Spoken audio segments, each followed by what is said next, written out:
ষষ্ঠী উপলক্ষে জামাই শাশুড়িকে গিফট আর শাশুড়ি জামাইকে গিফট। জামাই তো গরিব, শাশুড়ি তো জানে, ঠিক আছে।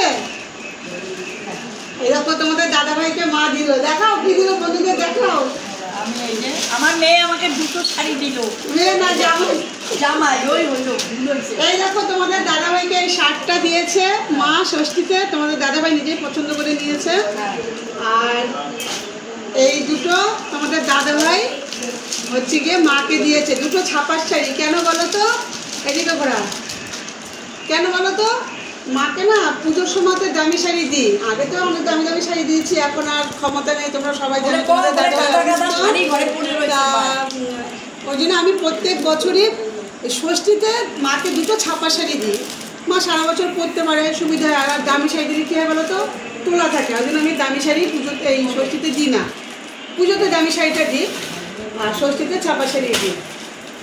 আর আমার গিফটটা বাকি আছে, আমারটা হচ্ছে পুজোর সময় নেব। আর কি নেব সেটা তোমাদেরকে অবশ্যই দেখাবো।